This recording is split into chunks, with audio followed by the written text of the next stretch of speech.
Hola de nuevo. Hoy vamos a hablar de cómo la transición demográfica afectó a España. ¿La qué? La transición demográfica.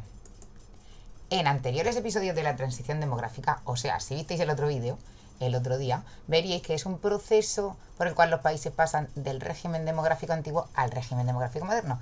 Y en ese paso la población aumenta. ¿Por qué? Porque la tasa de natalidad se mantiene alta un montón de años y la tasa de mortalidad va bajando mucho antes, ¿de acuerdo?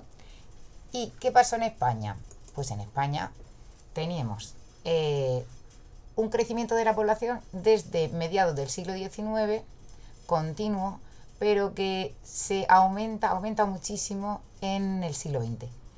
En torno al año 1900, en España había unos 18 millones de habitantes. Y en el año 1975 la población se había duplicado, o sea, 36 millones de habitantes. ¿De acuerdo? Luego sí, nosotros pasamos ese proceso de la transición demográfica que hizo duplicar la población. ¿De acuerdo? Pero ¿fue igual que en el resto de los países? Igual, no. Eso es lo que vamos a ver igual hoy. Aquí lo tenemos.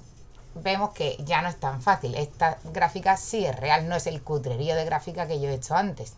Entonces, en la realidad, como veíamos, la natalidad en el régimen demográfico antiguo se mantenía alta, ¿verdad?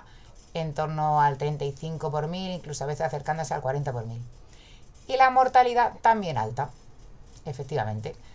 En eso coincidimos con todos los países. En el régimen demográfico antiguo hay una mortalidad alta, una natalidad alta, por lo tanto, si nacen muchos y mueren muchos, el crecimiento es escaso, ¿de acuerdo? E incluso había crisis de sobremortalidad, como pasaba a finales del siglo XIX, porque había epidemias de cólera. También tenemos un periodo en el que no tenemos datos. ¿Qué pasó en ese periodo? Pues os sonará lo del sexenio revolucionario, un montón de guerras, cambio de régimen, un desastre, desastre del siglo XIX español, que os voy a contar.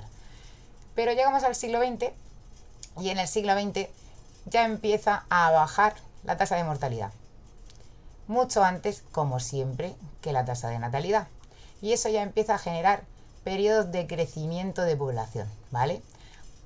Pero tenemos algunas excepciones. Por ejemplo, la epidemia del 1918.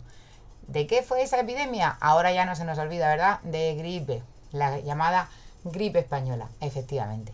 Y luego tuvimos otro episodio también de crisis que fue entre el año 36 y el año 39, pues ¿qué pasó en España? La guerra civil, efectivamente. La guerra civil aumenta la mortalidad y baja la natalidad. Baja la natalidad durante la guerra, porque cuando la gente vuelve del frente, lo primero que hace es volver a tener hijos. Entonces, hasta ahora vamos muy parecido al resto de los países, bajando nuestra mortalidad antes que nuestra natalidad y aumentando la población. Pero ocurre otra cosa más. Mientras que en Europa, después de la Segunda Guerra Mundial, o sea, a partir de los años 50, la natalidad va a ir cayendo también junto con la mortalidad. En España la natalidad se va a mantener bastante elevada, no tan elevada como estaba en el año 1900, pero bastante elevada hasta los años 70. ¿Debido a qué? A que tenemos un régimen pronatalista que fue el régimen de Franco, que promocionaba la natalidad, prohibía los métodos anticonceptivos, etcétera. Entonces mantuvimos una natalidad relativamente alta más tiempo que el resto de los países europeos. Por lo tanto, provocamos un exceso de población, un aumento de población durante la década de los 50, los 60 e incluso la mitad de los 70, bastante grande, que es lo que solemos llamar el baby boom, ¿de acuerdo?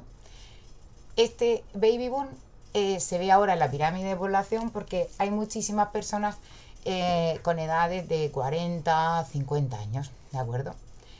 Entonces, mientras que la mortalidad ya tenía unos niveles del típico país desarrollado en los años 50, la natalidad tuvo que esperar a que se acabara el régimen de Franco y comenzara la democracia para empezar a descender.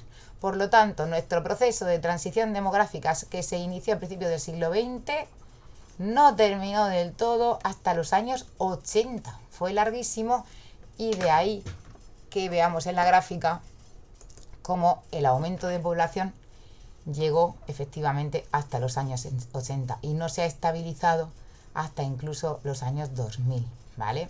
Porque encima cuando termina la dictadura de Franco, a partir de los años 80 se inicia un proceso de bonanza económica, entrada en la Unión Europea y llegada de inmigrantes, con lo cual no se interrumpe el crecimiento demográfico. Y con esto y un bizcocho, hasta mañana.